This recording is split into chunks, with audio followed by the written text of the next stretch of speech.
我要你背我上楼，像小时候一样。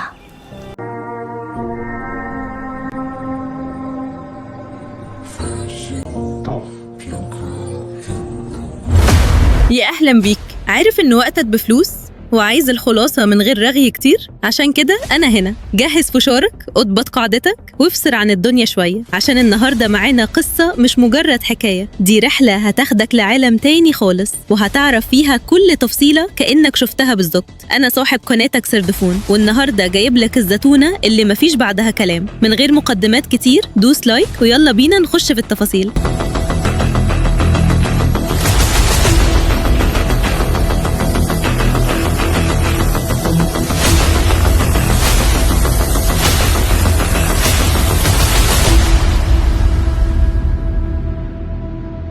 بيبدأ المسلسل مع مو وهي بتتخانق مع أمها لأنها عمالة تقنعها تسافر كندا معاها هي وجوزها الجديد وتكمل تعليمها هناك، لكن مو بتكون رافضة الموضوع نهائي لأن بقالها سنين من ساعة انفصال أبوها وأمها وهي عايشة على أمل إن أبوها وأخوها جن يرجعوا يدوروا عليها ويعيشوا تاني كلهم مع بعض، ولأنه ما بتكون فاهمة اللي فيها فبتقرر تديها الصدمة مرة واحدة عشان يخلصوا بقى من الأحلام الوردية اللي بنتها عايشة فيها، وبتقولها بصراحة كده جين أصلا مش أخوك ولا حاجة، وأبوكي كان متبنيه لأن أهله توفوا في حادثة، ده غير إن أبوكي شخصيا بقى اتجوز وبقى عنده ولد جديده، يعني مستحيل يرجعوا يدوروا عليكي تاني. فالموضوع بيجي بالمشقلب مع بطلتنا لانها بتاخد اول طياره مسافره على تايلاند عشان تدور عليهم وتشوف بقى القصه دي بنفسها، ووقتها بتنام على نفسها في الطياره وبتلاقي البنت اللي جنبها بتصحيها وبتقول لها انا نانا، انت جايه سياحه ولا من اهل البلد؟ فبتحكي لها قصه حياتها وانها مسافره عشان تقابل اخوها اللي بقالها سنين ما تعرفش حاجه عنه، واول ما بتسالها هو حلو بقى على كده بتلاقي وشها تحول على شكل قلب، وانه كان طيب وجميل ومجتهد جدا وبيطلع الاول دايما، وان النوع اللي عمره ما بيتعصب. وفي الوقت ده بنلاقي جين الطيب الجميل اللي بيطلع الاول دايما وهو داخل ملعب ملاكمه تحت الارض لانه لعب غير قانوني، وواضح كده ان الدنيا جت عليه جامد لدرجه انه بقى انسان تاني، وبعد ما بياكل العلقه التمام بيكسب في الاخر وبيبقى لسه بياخد نفسه، فبيلاقي ابوه بيتصل بيه عشان يبلغه ان اخته جايه عشان تشوفهم، وانه يروح يستقبلها من المطار وبيبعت له ميعاد الرحله، فبيبص لنفسه في المرايه وبيحس ان ده منظر لا يليق نهائي بالصوره اللي هتكون متخيلها عنه، وتاني يوم لما بتوصل المطار بيبعت لها رساله انه مستنيه قدام البوابه، فبتخرج بسرعه وهي في منتهى الحماس، لكن فجأة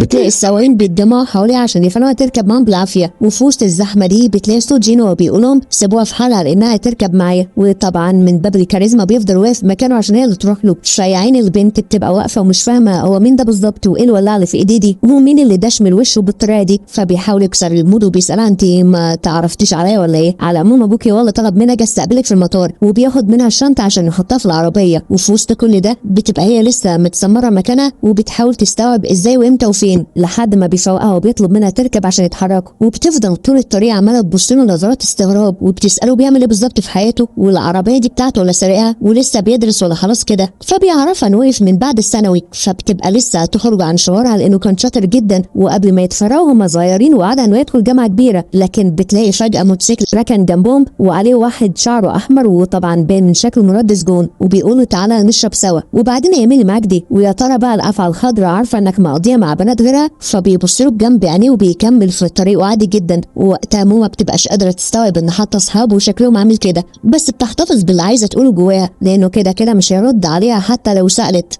واول ما بيوصلوا البيت بتاخد الصدمه التانيه لانها بتلاقي ابوها مرمي على الارض من كتر الشرب، وبتسمع مراته عماله تتخانق من المطبخ وانه ما بيعملش اي حاجه في حياته غير انه بيشرب وبس، وقريب هنجيبه من المستشفيات من اللي بيعمله في نفسه، ولما بتستوعب ان مو وصلت بتخرج تسلم عليها وبتنادي على تشين بنتها اللي ما كملتش ال6 سنين عشان تسلم على اختها الكبيره، فبتحاول انها تستوعب حجم التغيرات اللي حصلت في السنين اللي فاتت دي كلها، وبتطلع الهدايا اللي جايباها معاها عشان تديها لهم، وبعدها بيكونوا بياكلوا سوا كلهم وبيلاقوا سان صاحب جين فجاه عشان يتكلم معاه وبياخدوا وبينزلوا، فمو بتتضايق جدا لانه حتى ما كلفش نفسه يفتح الهدايا اللي هي جايبها له، وبتستنى شويه وبتنزل وراه عشان تفهم بقى هي ايه الحياه الغريبه اللي هو عايشها دي، فبتلاقيه واقف على السلم مع صاحبه وبيساله هو انت زهقت من حياتك وعايز تنهيها ولا ايه؟ فبتقلق اكتر وبتتاكد انه اكيد مدبس نفسه في مصيبه كبيره، وساعتها سان بياخد باله منها وبيقول لها انت اسمك معناه اللي مش كده؟ بيتعالي الورشه عشان عندي ليكي سر كبير، وبياخد بعضه وبيمشي عشان يسيبهم يتكلموا مع بعض، فبتديله الهديه بتاعته وبتعرفه شايفه انها مجرد ضيفه، وعشان كده كان لازم تجيب معاها حاجه وهي جايه، وبتسيبه وبتطلع البيت. وفي اخر اليوم بتبقى عماله تفكر ان ايه اللي ممكن يكون حصل في حياته عشان يسيب التعليم ويتحول لانسان عامل كده، وبتقرر انها تكتشف ده بنفسها، وبتبعت له رساله انها قاعده لوحدها وجعانه، فبيطلب منها تنزل عشان يجيب لها اكل، وبياخدها وبيروحوا مطعم سمك لانه عارف انها بتحب الاكل ده. ولما بيلاقيها تايهه في المنيو وبيختار لها بنفسه، فبتستغرب جدا انه طول الطريق كان ساكت وما سالهاش ولا مره عن حياتها كانت عامله ازاي، ولا حتى برر موقفه انه ما كانش بيسال عليها كل السنين اللي فاتت دي. وبتقوله طالما ما عندكش فضول ناحيه حياتي انا عندي فضول عادي. وبتفتح في الاسئله زي الشريط اللي بيسف، وبيشتغل ايه بالظبط، وايه الاصابات اللي في وشك دي، وايه اللي خلاك ما تكملش تعليم، وحياتك كانت عامله ازاي. فبيختصر كل ده بانه بياكل وبيشرب كويس الحمد لله. وساعتها بيلاقي صاحبه فنجة ابو شعر احمر جاي يرخم عليه، واللي هو يعني انت خلعت من السهره عشان تقضيها مع البنات. فبيسيب يركش فيها شويه عشان تنزل من على دماغه حبه، وبياخد طبق الاكل بتاعه عشان يطلع منه قطع البصل لانه عارف انها ما بتحبوش، لكن هي بتبقى خلاص اتقمصت وما بترضاش تاكل اصلا. وبيقوموا عشان يوصلها البيت، وبتساله يا مين صحيح الافعى الخضراء دي، وانت مرتبط؟ وقبل ما يدور على حجه عشان يتوه في السؤال، بيلاقي مجموعه رجاله داخلين المطعم وناويين على خناقه معاه، وفعلا بيمسكوا في بعض لحد ما فنجي بيحدف له مفتاح السكوتر بتاعه عشان يوصل اخته البيت. وبعد كده بقى يبقى يشوف حوار الخناقه ده، وفي وسط كل الاكشن اللي بيحصل بتبقى مو في كوكب تاني مع نفسها ومبسوطه انها راكبه وراه، وان اخيرا جه اليوم اللي يتجمعوا فيه تاني سوا.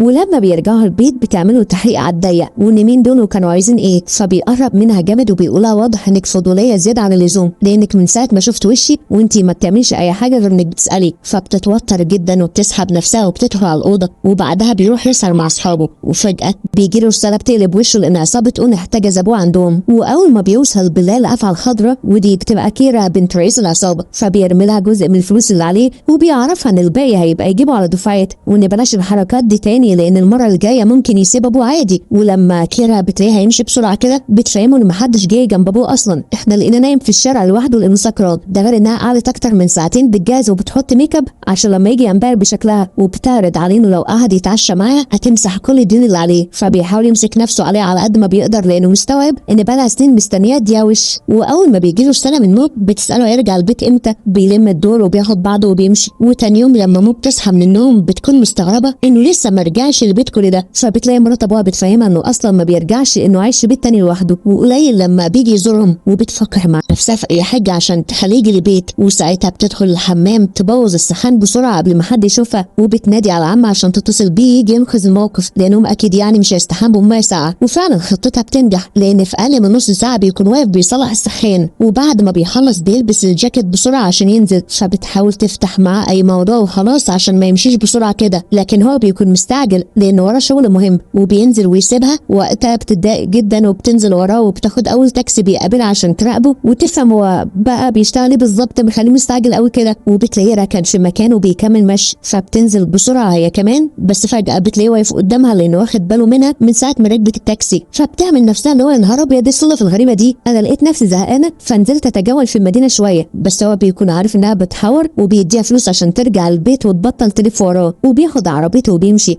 فبتحاول تدور على اي عربيه عشان تكمل رحله المراقبه، وبالصدفه بتقابل فنجي فبتقوله انت رايح تقابل جين مش كده؟ انا كمان كنت لسه بدور على تاكسي عشان اروح له، ده احنا متفقين نتقابل. فالمقلب بيدخل على فنجي بجد وبياخدها معاه في طريقه بدل ما تتبهدل في المواصلات لوحدها، على اساس انه كده بيستجدع يعني.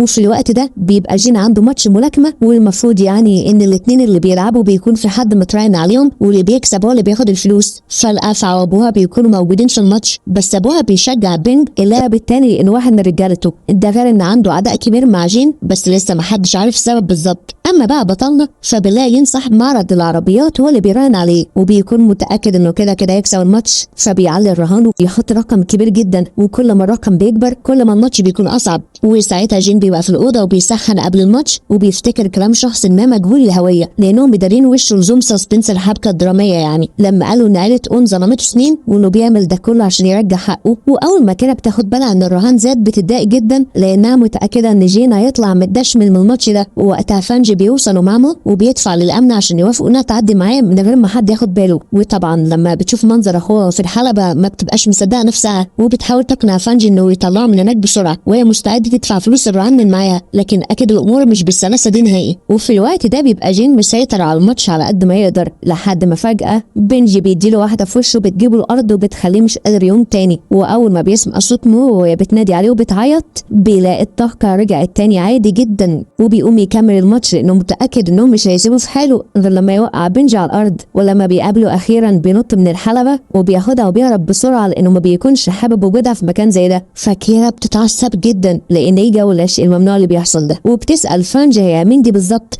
ولما بتلاقيه بيحاور عشان يداري على صاحبه بتضربه بالقلم على طول. وساعتها بتبقى مو عماله تعيط لانها ما كانتش متخيله انه بيعمل في نفسه كده، فبيركبها على العربيه عشان يرجعها البيت لانه ما بيكونش عارف يبرر موقفه ايه بالظبط. فبتفهمه انها قعدت سنين مستنيه اليوم اللي يتجمعوا فيه مع بعض، وانها ندمانه لان كان المفروض تستوعب من نفسها ان طالما ما عبرهاش طول السنين دي يبقى اكيد مش فارق له وجودها، وعشان كده هي خلاص هتحجز طياره وهتسافر مع امها كندا. وفجاه بيلاقي بنجي بيقف قدامه بالعربيه بتاعته وبيجز على وشه وبيشاور على رقبته على اساس انه كده يعني بيخوفه، لكن بطلنا ما بيهتزش بحركات العيال الصغيره دي، وبيفهم انهم عايزين يدخلوه معاهم سباق العربيات بالعافيه. وبيدي موبايله لمو وبيطلب منها تفتح اخر لوكيشن تسجل عنده على الموبايل وتشرح له الطريق بالظبط. وفجاه بنلاقيهم بيجروا ورا بعض بالعربيات، وفي نص الطريق بيدخل معاهم واحد كمان بالعربيه بتاعته. وطبعا في وسط كل ده بتبقى مش فاهمه اي حاجه، وبتلاقي جين بيقول لها من بعد اللفه اللي جايه دي هعد لحد 5، وبعدها مسكي انت الدركسيون وثبتيه على وضعه بالظبط. واول ما بيقول 5 بنلاقيه بيطلع من الشباك عشان يمسك شنطه متعلقه على الخشب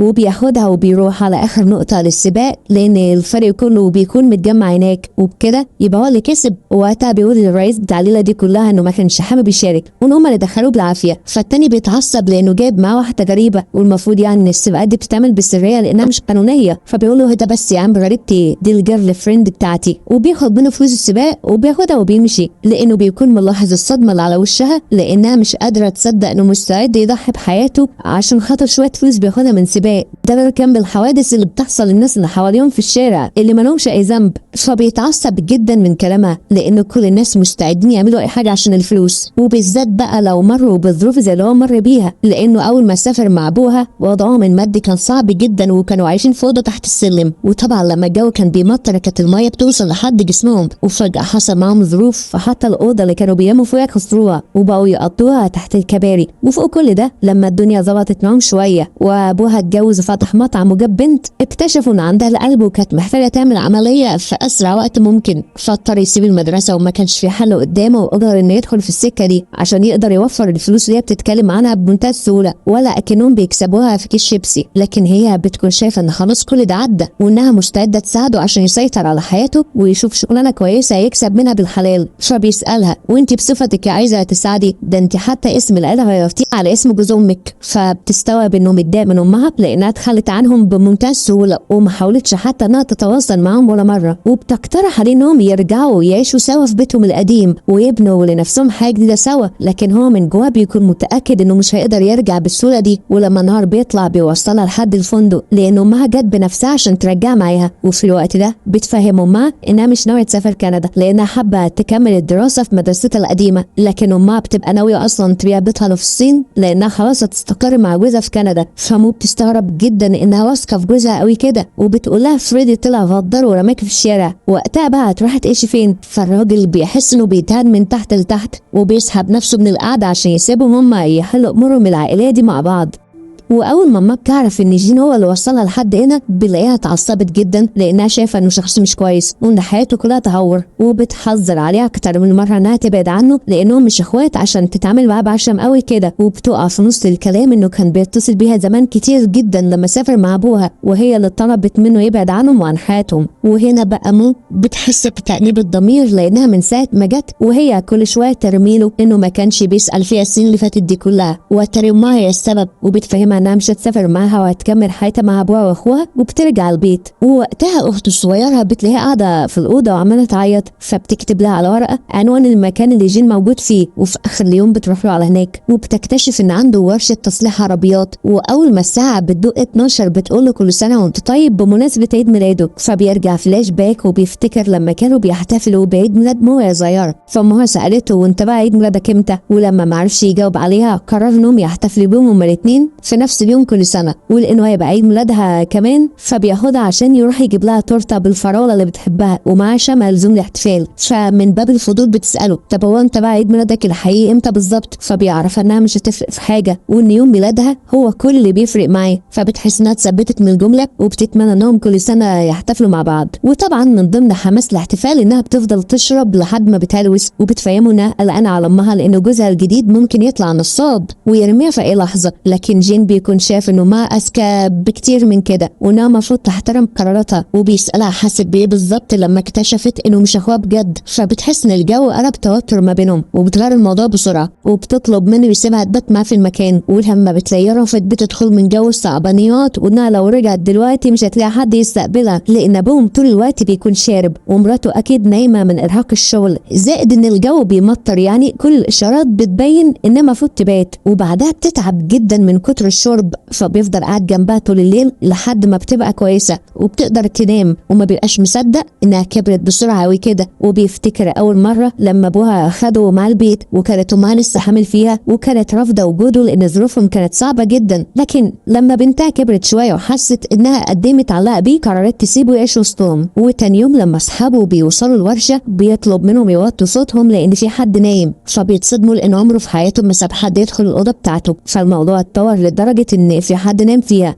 واول ما بتصحى بتلاقيه مجهز لها فطار بنفسه، فبتفضل تتحايل عليه عشان يسيبها تعيش معاه كام يوم، لكن هو بيبقى رافض تماما. في الوقت ده بنلاقي لين وبيأكد على المساعد بتاعه انه لازم يلاقي الشخص اللي بيدور عليه، لانه كان في يوم في سباق على الجبل وبالصدفه لقى عربيه سوداء معديه من جنبه، وكان باين على السواق اللي فيها ان سرعته عاليه جدا. فطبعا الفضول مخليه عايز يعرف مين الشخص ده باي طريقه عشان يدخل معاه سباق. وفي نص اليوم بنلاقي بنجي ورجالته داخلين الورشه وشكلهم كده ناويين على خناقه، فمون بتسأل سين مش ابو شعر اصفر ده هو نفس الشخص اللي كان موجود في ماتش الملاكمه؟ فبيأكد لها المعلومه وانه تبعية لان جين كان شغال في الورشه بتاعتهم، ومن وقت ما انفصل عنهم وعمل مكان لنفسه وهم بيجوا كل فتره يوجبوا معاه ويقلبوا المكان فوق بعضه. فمو بتقف تتفرج من بعيد وما بترضاش تدخل نفسها في الحوار لحد ما بتلاقي واحد منهم الموضوع وسع منه عايز يكسر العربيه اللي بيصلحوها من صلاحيه ربنا، فبتتعصب جدا وبتروح تقول انت ما تعرفش ان المكان ده بتاعتنا، وبتضربه بالرجل. فطبعا الخناقه بتوسع وكله بيمسك في كله لحد ما مو بتطلع موبايلها وبتتصل بالشرطه، فبيسحبوا نفسهم وبيمشوا من المكان. وبعدها بتكون مستغربه انهم ليه اصلا من الاول ما اتصلوش بالشرطه بدل الكركبه اللي حصلت دي. فسان بيشرح لها ان من ضمن شروط التعامل ما بينهم ان طالما ما فيش حد بيطلع في الروح يبقى ملهاش لازمه يصعدوا الامور للدرجه ده، غير ان جين مش بتاع مشاكل وكل مره بيمشيهم بطريقته من بره، لكن المره دي ما قدرش يمسك نفسه لانهم حاولوا يقربوا منها. وفي الوقت ده المساعد بيبعت للين صورة العربية بتاعت سين لان فيها محرك ثلاثي، وده نفس المحرك اللي كان موجود في العربية السوداء، وبيحس ان صاحب العربية دي ممكن يوصله لاي معلومة. وبيروح للمكان بتاعه اللي بيبيع فيه حيوانات أليفة لانه بيكون عايز يفهم اكتر عن العربية بتاعته، وبيسأله عن سباق الجبل والعربية السوداء. فسين بيستوعب على طول ان اكيد الحوار ده يخص جين لان دي عربيته، وبيحاول يتوه في الكلام على قد ما يقدر عشان ما يدلوش اجابة واضحة لانه مش فاهم هو عايز يوصل ايه بالظبط. ولما بيلاقيه عمال يزن بيقول له ايوه انا الشخص ده، وبالرغم من ان لين ما بيكونش مصدقه بس بيكمل معاه للاخر، وبيعرض عليه انهم يدخلوا سباق قصاد بعض على الجبل. فبيوافق، ولما بيخلص بيجري يحكي اللي حصل لجين، فبيفهمه انه مفيش حوار اصلا وانه بس كان معدي بالصدفه من جنبه. وبياخدوا على الجراج عشان يوريه العربيه السوداء اللي كان راكبها وقتها وانها من النوع الياباني، وبيشرحوا الفرق ما بينها وما بين العربيات التانيه، وبيديله نفس الكاب اللي كان لابسه يومها عشان الكدبه دي تبقى مقنعه شويه. وبياخدوا يمرنوا على شويه حركات بالعربيه عشان يعمل اي منظر يوم المسابقه. وتاني يوم مو بتقابل صاحبتها نانا اللي شافتها اول مره في الطياره عشان توريها المدرسه اللي هي فيها لانها بتفكر تكمل دراستها معاهم.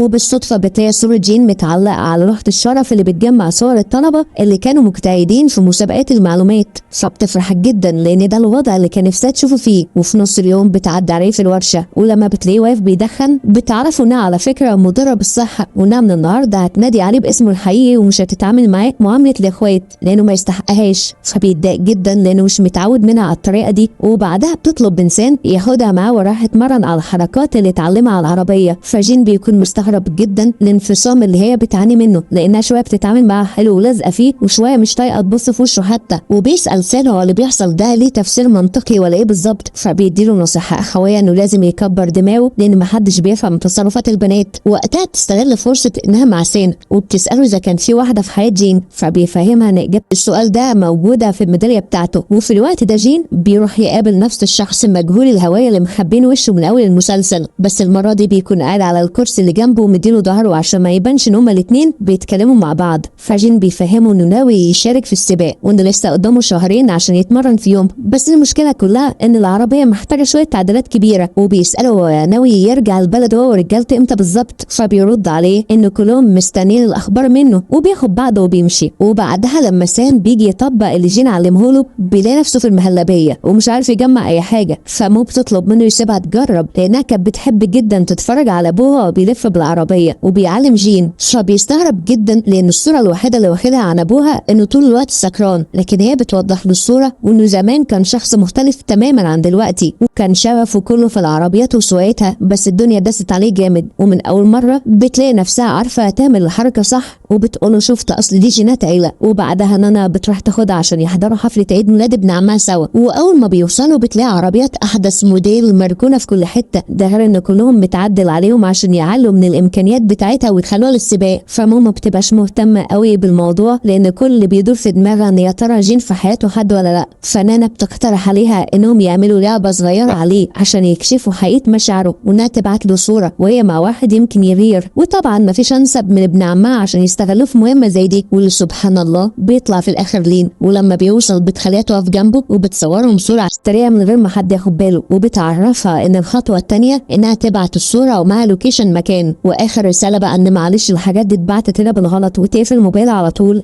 واول ما جين بيشوف الصوره بياخد عربيته وبيطلع على هناك عشان يفهم هي بتعمل ايه بالظبط. وبعدها بتبقى مو بتلف في المكان، فبتلاقي واحد من اعداء جين جاي يسالها هو انت بجد اخته ولا هو بيحاور علينا، وبيساومها انها لو عايزه تعرف معلومات اكتر عن اخوها فتشرب معاه الاول، وبيجيب لها كوبايه مخصوص، ولانها بيكون عندها فضول تعرف كل حاجه فبتسمع كلامه وبتشرب. وبالصدفه بيبقى لين واقف بيتفرج عليهم من بعيد وبياخد باله انها بدات تدروخ ومش قادره تقف ثابته، فبيروح بسرعه وبيلحقها لانه بيفهم انه حط لها حاجه في العصير، وبياخدها على المكتب بتاعه عشان ترتاح هناك لحد ما بنت عمه تيجي تساعدها. وفجاه بيلاقي جين داخل يزقه جامد عشان يبعدوا عنها، وبيفضلوا يضربوا في بعض هما الاثنين لحد ما مو بتفوق وبتعرفوا ان لين ملوش ذنب في اي حاجه وانه بس كان بيساعدها مش اكتر. وقتها بياخد باله ان رقبتها كلها حمراء لان العصير اللي شربته كان فيه خوخ وهي عندها حساسيه منه، وبياخدها عشان يروحوا على المستشفى. وقبل ما يمشي بيقول لين هبقى اعوضك على عيد الميلاد اللي بوظته. وساعتها الدكتور بيطمنهم انها كويسه وانها تتحجز في المستشفى لمده يوم عشان يتابعوها، فبتكون حاسه بالندم على اللي عملته وبتعتذر له انها راحت مكان زي ده من غير ما تبلغه. وبتفضل تفكر مع نفسها انه مش ناوي يسال عن موضوع الصوره ولا ايه. ولما بتجيب اخرها بتساله وفي حد في حياته ولا لا، عشان يعني لو وجوده معاه في المستشفى ممكن يعملوا مشاكل. فبيطمنها ان مفيش حد في حياته غيرها وانه مش ناوي يفكر في الموضوع ده دلوقتي خالص عشان ما تقلقش نفسها. فبتفرح جدا انها خدت الاجابه اللي مستنيها بقالها كتير. واول ما بتخرج من المستشفى بترجع تزن عليه من اول وجديد انه ياخدها على البيت عنده، وبتستغل نفس طريقه الصعبانيات وانها قد ايه وحيده ومش لاقيه حد يهتم بيها في عز مرضها. فبيأثر على نفسه المسائل وبياخدها معاه. والتريقه اصلا بتعمل كل ده لانها بتكون عايزه تدور على ميداليه المفاتيح بتاعته زي ما سنة قال لها، وبتقلب الاوضه كلها على بعضها لكن في الاخر ما بتوصلش لاي حاجه. وبعدها بتروح المدرسه مع نانا عشان تسال على اجراءات التقديم، لكن بيكون في مشكله واحده بس، انها لازم تقدم في دوره تعليم اللغه عشان يقبلوها. فنانا بتحللها المشكله في لحظه لان اهلها اصلا عندهم معهد لتعليم اللغات وبتروح معاه عشان تقدم. ولما بتوصلها البيت بتلاقي جين قافل البوابه من بره، فبتفتكر انه بيعمل كده عشان يجبرها تروح تبات في البيت التاني، لكن برضه لما بتوصل هناك بتلاقي الباب مقفول ومفيش حد يفتح لها. ولما بتتصل بمرات ابوها بتعرفها انها سافرت القريه مع بنتها وترجع كمان يومين. اما بقى ابوها فبتلاقيه نايم في الشارع وسط الزباله لانه سكران زي عته، فبتحاول تفوقه عشان يرجعوا البيت، لكن هو اصلا ما بيكونش عايز يرجع لان دايره الكهرباء اتحرقت واكيد يعني مش هيقعدوا من غير تكييف، فبتجيب له قماش عشان تغطيه وبتقعد جنبه بقى تستنى الفرج. ومن حظها ان جين بيكون معدي بالصدفه وبيشوفهم وبيفهمها انه كان في مشوار وانه واضح كده انها مروقه القعده على ابوها وناويه تكمل السهره معاه في الشارع، وبيوصلهم لحد البيت وبيحل مشكله الكهرباء عشان تقعد في البيت لانه ناوي يسافر كام يوم عشان ناقصه حاجات عايز يجيبها. ووقتها بتقول انها خلاص قررت تفضل هنا وماشيه في اجراءات تقديم المدرسه، فبيفرح جدا وبيسالها انت متاكده من القرار ده؟ يعني مش تيجي كمان شهر تزني عشان تروحي كندا للست الوالده؟ فبتطمنه انه قرارها النهائي لانها عايزه تفضل معاه. وبعدها جين بيلف في كل حته عشان يلاقي قطع الغيار اللي بيدور عليها للعربيه بتاعته، لكن للاسف ما بيلاقيهاش عند اي حد، وبيفكر انه خلاص كده مفيش حل غير انه يحاول يعملها بنفسه. ولما بيجي يوم السباق بيكسب وبيتصعد للعشر الاوائل، وبكده بقى واحد من الفريق بشكل رسمي، وبيتصل بشريكه المجبور عشان يطمنوا ان الخطه ماشيه زي ما حطوها بالظبط. وتاني يوم مو بتروح مع نانا معرض العربيات بتاع ابن عمها، وبتكون منبهره بكل العربيات اللي موجوده وماشيه تصورهم من جوه ومن بره. واول ما لين بيشوفوا من كاميرات المراقبه بيتصل ببنت عمه عشان يسربها من المكان ويقدر يتكلم مع مو لوحدهم، وساعتها بيسالها عن مين يزقها عليه، وانا اكيد بتحاول تقرب من بنت عمه عشان توصل له هو، فبتستغرب الصخه اللي هو بيتكلم بيها لانها ما تعرفش هو مين اصلا، وانها جت عشان عندها فضول ناحيه العربيات مش اكتر. ده غير ان حتى العربيات اللي موجوده كلها اقل من العادي، فبيحس بنوع من انواع الاهانه لانها ممكن تيجي عليه عادي لكن تيجي على عيل من عياله، فده اللي مش مقبول ابدا. وبيعرض عليها ياخدها لفه بالعربيه بتاعته عشان يوريها هي عاديه فعلا ولا لا، فبتوافق لان العربيه بتكون عاجباها، وبتفضل طول الطريق عماله تساله عن كل تفصيله فيها، وبتقوله ان عندها واحد صاحبها بيحب العربيات زيه كده بالظبط ودايما بيتكلم عنهم بشغف كبير، فبيواجب معاه وبيوصلها لحد البيت. وساعتها مرات ابوها بتشوف ماما مع بعض وبتجري تتصل بجين عشان تبلغه ان تقريبا كده اخته ارتبطت وان المفروض يقرب منها عشان تحكي له كل حاجه لحسن يضحك عليها، فبيتضايق جدا وبياخد مو وبيخرجوا يتمشوا مع بعض، وبيحكي لها انه كان يعرف 2 مرتبطين من المدرسه وان الولد كان بيضحك على البنت وبيستغل علاقتهم عشان يتراوش وسط اصحابه، وبيحكي تفاصيل خاصه ما بينهم. ولما البنت عرفت كل حاجه جالها اكتئاب ونطت من فوق المبنى، فبتحس انه مكبر الموضوع شويه وان عادي يعني في علاقات بتبقى نهايتها الطف من كده.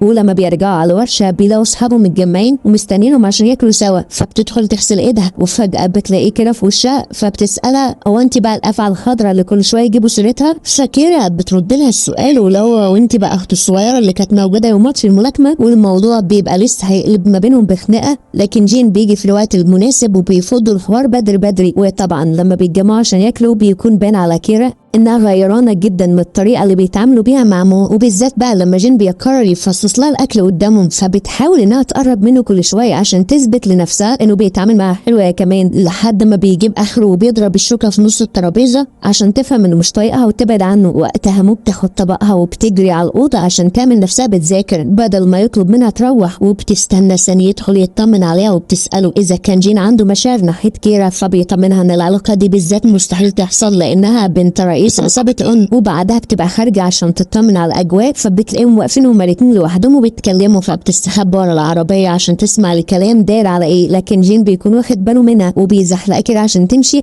وبيطلب منها ما تجيش تاني الورشه، وبيروح يسال مايا بتعمل ايه بالظبط، فبتتحرج انها واقفه بتنظف العربيه وانها طبعا مش هينفع ترجع البيت لان التكييف عطلان والجو زي ما انت شايف كده، وبتجري على الاوضه وبتقفل الباب. والتاني يوم بيروح عليها نومه وبتتاخر على ميعاد الاكاديميه، وبتحاول تلمح له بالطريقه عشان ياخد فيها ثواب ويوصلها، فبيوافق بعد معاناه. وقبل ما تدخل بيديها الفطار بتاعها، فهي كمان بتديله دعوه من المدرسه عشان حضور اولياء الامور، فبيفرح جدا انها شايفه عيلته. وساعتها بيبقى لين لسه لحد دلوقتي بيدور على صاحب العربيه السوداء، وبيعدي على المطعم بتاع ابو موب لان اخر مره لما قالت له ان عندها واحد صاحبها بيحب العربيات زيه كده بالظبط، فراح عشان يتاكد بنفسه هو مين ده. واول ما بيشوف جين هو بيساعده في المطعم وبيجمع انه اكيد هو اللي بيدور عليه. وتاني يوم جين بيدي مو القميص بتاعه اللي كان بيلبسه في المدرسه، فكل اصحابه بيتصدموا لانه بيتعامل مع القميص ده على اساس انه قطعه اثريه ما ينفعش تطلع لاي حد. ولما مو بتروح المدرسه وهي لابساه بتلاقي انها بتتفاجئ هي كمان،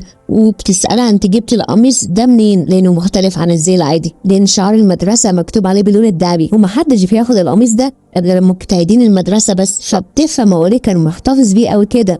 وبعد ما بتخلص بتروح تقعد مع سان في المحل بتاعه، وبالصدفة بتلاقي كلب شكله غلبان قوي، فبيحكي لها قصة حياته وإن أمه اتخلت عنه بعد ما ولدته على طول، وإنه لقاه في الشارع وخده معاه عشان صعب عليه، وبيقترح عليها إنها لو حبته قوي كده فممكن تاخده وتربيه في بيت جين، لكن هي طبعا بتكون عارفة إنه مستحيل يوافق بحاجة زي كده، بس برضه بتجرب حظها يمكن ذرة الإنسانية اللي جواه تصحى ويوافق، وزي ما توقعت بتلاقيه بيرفض لأنه شايف إنها شوية وهتسافر وفي الآخر هترميه، فبتتعصب جدا من كلامه لانه اكيد بيتعامل معاه بنفس المبدأ وخاف يقرب منها عشان في الاخر هترميه هو كمان، وبتمشي وتسيبه، فبيحس بالذنب وبيروح زي الشاطر ياخد الكلب من سان عشان يديهولها. وتاني يوم لما بترجع من المدرسة وبتلاقي الكلب بتفرح جدا وبتدخل تشكره انه اخيرا وافق، وبعدها بتروح تعمل اختبار الرخصة وبتنجح فيه، وبتعرف نانا ان ده الوقت المناسب عشان تبدأ تتشقلب بالعربيات هي كمان. ولما بيجي يوم مسابقة الجبل اللي جين اتفق عليها مع سان بنلاقي مو رايحة من بدري جدا عشان تتابع الأحداث من الأول، ولما لين بيشوفها بيحاول يجر معها كلام وبيعمل لها عصير بنفسه وبيعرض عليها إنه يوصلها معاه لحد الجبل طالما سان لسه ما وصلش كل ده لأن الطريق طويل وبياخد وقت، فبتوافق لأنها بتكون مركزة مع عربيته، ده غير إنه بيجاوبها على أي سؤال يخص السباق أو العربيات، يعني موجب معاه من كل النواحي. ولأن سان بيكون أول مرة يدخل سباق على الجبل أصلا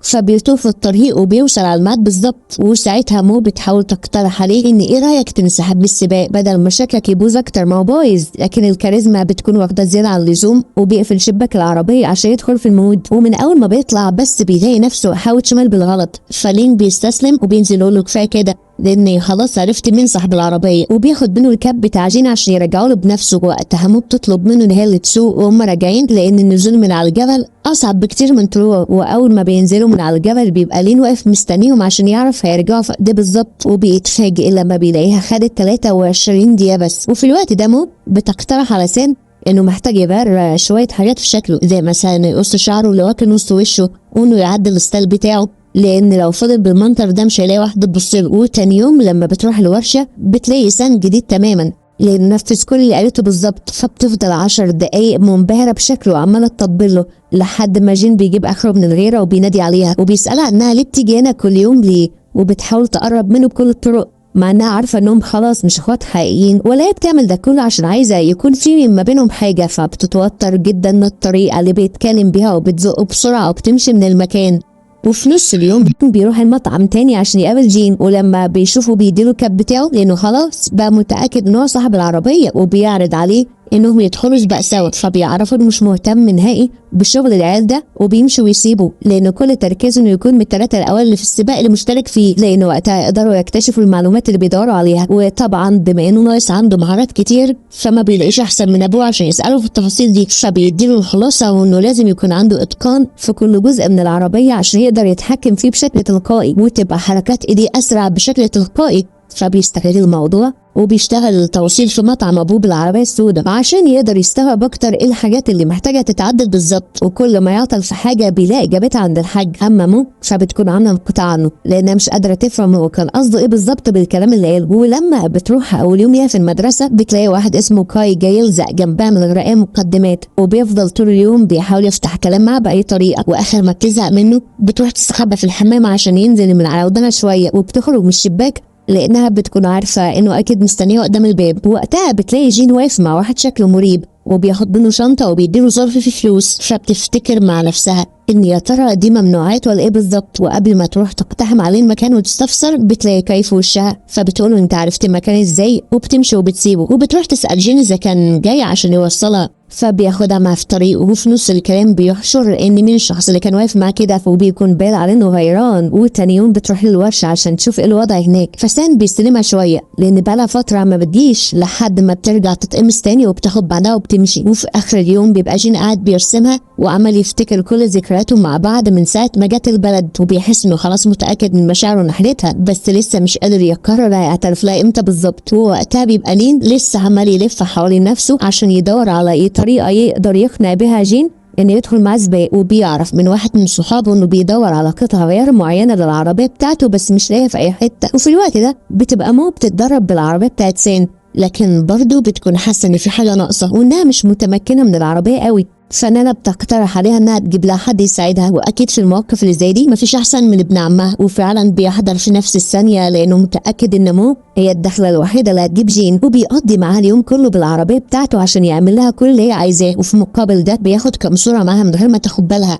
وتاني يوم جين بيروح المدرسة لمو عشان حفلة أولياء الأمور زي ما طلبت منه، وطبعا لما بتلاقيه جه عشانها بجد بتفرح جدا، وبتعرفه إنه شكله صغير قوي على إنه يكون ولي أمرها. وبعدها وهم راجعين مع بعض بيلاقوا الدنيا مطرت عليهم، فبيوصلها بنفسه لحد البيت وبيعمل لها حاجة سخنة عشان تشربها، فبتطلب منه يحكي لها ذكرياتهم وهم صغيرين لأنها كانت صغيرة جدا وتقريبا مش فاكرة نصهم، وإن إيه السبب بالظبط اللي خلى أبوها وأمها ينفصلوا. فبيعرفها إنهم كانوا بيتخانقوا مختلفين دايما، بس المشكلة اللي كانت دايما سبب في الانفصال إنهم بعد ما اتخانقوا أبوها كسر أكتر زرعة أمها كانت بتحبها، وكان شايف إن اللي عمله ده عادي وانها مجرد زرع يعني مش اكتر، وحتى ما حاولش يعتذر لها عن اللي عمله. وساعتها مو بتساله انه امتى ناوي يفكر في الجواز، فبيحس ان السؤال غريب جدا لانه عمره ما فكر في الجواز اصلا، وبيخرج عشان يسيبها تنام براحتها، وبيبقى كل اللي بيدور في دماغه انه كان طول السنين دي بيفكر فيها وان يا ترى شكلها اتغير قد ايه، بس اللي ما كانش متوقعه ان مشاعره ناحيتها هي اللي هتتغير بالطريقه دي. وبعدها لين بيكون في المعرض بتاعه وبيجيله رساله من جين عشان يتقابلوا لانه بيكون بعت له صورته مع مو، فبيحس ان الخطه ماشيه صح. واول ما بيتقابلوا بيكون باين على جين انه متضايق منه جدا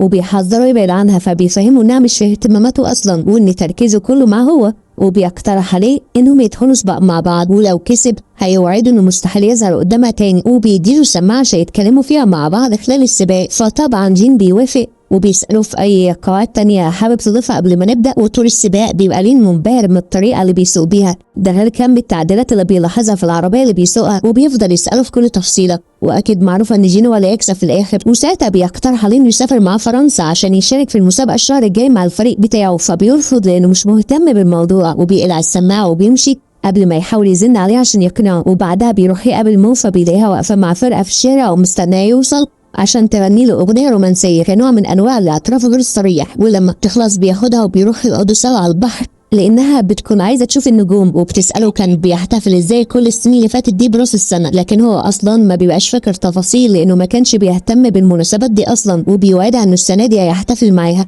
وتاني يوم في المدرسة بتروح تسأل الشخص اللي كان واقف مع جين آخر مرة واداله شنطة وخد منه فلوس عشان تفهم منه هو كان بيديله ايه بالظبط، فبيعرفها انها رسومات لمجسم العربية من جوه وانه واخدها من اخوه لانه مهندس ميكانيكا، فبتطمن ان اخيرا ما فيش حاجة خطر في الموضوع. واليوم اللي بعده بتلاقي زميلها جايلها بخبر جديد، وانه عرف ليه كل الناس كانوا بينادوا على اخوها باسم توتشي لانه ايام المدرسة كان دايما بيدخل سباقات مش قانونية. اما بقى سبب الاسم فده لانه سرعته كانت عالية جدا وما كانش ولا بني ادم بيقدر يكسبه. بس الغريب بقى انه فجأة العربية بتاعته اتصدرت منه واختفى تماما عن الساحة قبل امتحانات الجامعة بشهرين، مع انه كان مجتهد وبيطلع دايما من الاوائل. فمو بتتضايق جدا لان حياته كانت صعبة قوي، وبتبقى حاسة ان برضه لسه في نقطة مش واضحة في النص، وبتبعت له رسالة في صورة ازازة المية بتاعتها عشان تنكشه في اي كلام وخلاص. ولما بيكبر الصورة بيلاقي انعكاس زميلها على الازازة وبيتعصب جدا لانه لازق لها زي اللي بنا بالظبط. واول ما بتخرج من المدرسة بتلاقيه واقف مستنيه عشان يوصلها، ولما بيلاقيه خارج معاها برضه بيظهر له كده بجنب عينيه عشان يسحب نفسه ويمشي. وبعدها بتبقى مو قاعده مع نانا عشان بيجهزوا للاحتفال بتاع المدرسه، وفجاه بتلاقي كيرا داخله عليهم وبتطلب منها انهم يتكلموا. ولما بتلاقيها متوتره منها بتقولها غريب قوي ان جين يعجب بواحده ضعيفه قوي كده، فمو بتتعصب وبتحس انها متعمده تنا وخلاص، وبتوافق انها تروح معاها. وبتاكد على نانا انها ما تجيبش سيره لجين حتى لو سالها بنفسه لانها مش عيله صغيره وتقدر تحل امورها بنفسها. وساعتها كيرا ما بيبقاش في نيتها شراء اصلا، وبتاخدها عشان يقعدوا في كافيه سوا، وبتحكي لها هي عرفت جين ازاي بالظبط لانه بدأ شغل عندهم في الورشه ايام ما كان لسه بيدرس، وانها في يوم كانت معديه من جنب المكان وشافته وهو بيشتغل، فحست انها منبهره بيه لانها اول مره تلاقي حد بيشتغل بضمير قوي كده. ده غير انه كان واخد الموضوع بشكل اكاديمي وكان دايما حواليه كتب وورق بيذاكر منهم تفاصيل العربيه. فحاولت اكتر من مره انها تشوف اي دخل عشان يديها وش، لكن هو كان قافل الباب تماما وكان مخلي التعامل على قد الشغل بالظبط. وبعدها عرفوا موضوع مرض اخته وانه كان محتاج مبلغ كبير جدا عشان العمليه. وقتها كان معظم اللي بيشتغلوا في المجال بيجيبوا عربيات مستعمله وبيجمعوها من اول وجديد وبيضيفوا لها قطع غيار نظيفه وبيبيعوها ب3 اضعاف سعرها مثلا. فقرر ان هو كمان يعمل زيهم لان دي كانت الطريقه الوحيده اللي متاحه قدامه. وفعلا جاب عربيه بدا يشتغل عليها من الصفر وفضل يعدل في كل جزء فيها لحد ما باع الواحد برقم محترم وقدر يوفر فلوس العمليه. فحس انه خلاص كده ممكن ينفصل عن الورشه ويشتغل لوحده. وفي نفس الوقت يخلي تركيزه مع الدراسة ويستعد للامتحانات. بس كل ده اتشقلب في لحظة لأن الراجل اللي اشترى منه العربية عمل حادثة كبيرة وللأسف خسر رجله. ولما الشرطة حققت في الموضوع اكتشفوا إن ده بسبب تعديل العربية لأن كان في جزء فيها مش مظبوط. فأهل الضحية رفعوا عليه قضية لأنهم كانوا عايزين تعويض، فاضطر إنه يرجع يشتغل في الورشة تاني عشان يجمع فلوس ويدفع التعويض بنفسه. وبالرغم من ان كيرا حاولت انها تساعده وباعت العربيه بتاعتها عشان تديله الفلوس، لكن هو رفض تماما. وبعد ما الموضوع خلص ودفع المبلغ اللي كان مطلوب منه فضل يشتغل في الورشه عشان يتعلم اكتر، وطبعا مستواه فضل يتطور يوم بعد يوم لحد ما في الاخر اكتشف ان الحادثه اللي حصلت ما كانش بسبب تعديل العربيه ولا حاجه، وان ابوه هو السبب. لانه اول لما لقاه ناوي ينفصل عنهم ويستقل بشغله فقام زق حد عشان يلعب في العربيه ويغير فيها اجزاء معينه، وده اللي خلى جين ساب الشغل وفتح الورشه بتاعته. فمو بتفضل تعيط لانها بتكون زعلانه جدا انه عدى بكل التفاصيل دي لوحده وانه اتظلم كتير في حياته.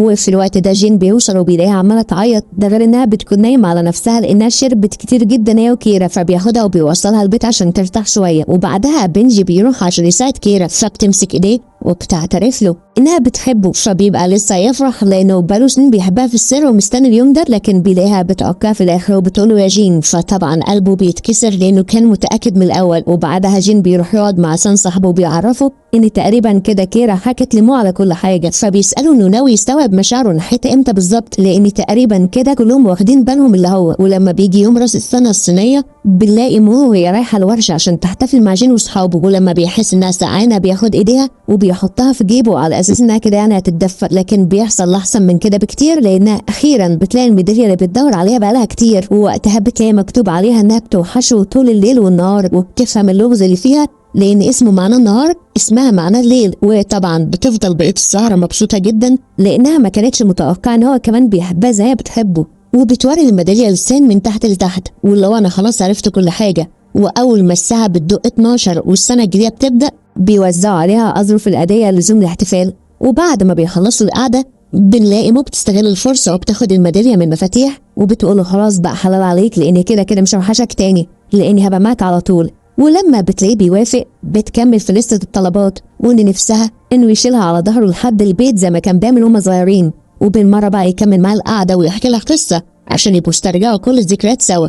وتاني يوم لما بتصحى بتتصل بيه بسرعه وبتقوله ينفع نتقابل لان محضره لك مفاجاه، فبيفهمها ان هو لا يفاجئها لانه مستنيه قدام البيت بقاله يجي ساعه مثلا. فبتقوم تجهز وبتنزل بسرعه عشان ما تسيبوش ملطوع كل ده، وبتاخده وبيروحوا طريق فاضي عشان توريله الحركات اللي اتعلمتها بالعربيه. ومش بس كده، ده كمان النتيجه النهائيه يعني انها بترسم قلب على الارض، وساعتها بتتاثر انها اتعلمت مخصوص عشانه. وبيسالها مين بقى اللي علمك الحركات الحلوه دي، فما بترضاش تتدخل في تفاصيل وبتكتفي ان اكيد سان هو صاحب الفضل، فبيعلي عليها وبيخليها تركب معاه عشان يرسم لها نفس القلب هو كمان، واللي هو قلب قصاد قلب يعني اعتراف متبادل. وبعدها بياخدها وبيروح يقابلوا سان عشان يحضروا المهرجان اللي بيتعمل عشان السنه الجديده. وبالصدفه بيعدوا من جنب شجره متعلق عليها امنيات، فسان بيضحك عليها وان اكتر امنيات بتتحقق هي امنيات المرتبطين، فبتحس ان مفيش فرصه انسب من كده عشان تجرب حظها هي كمان.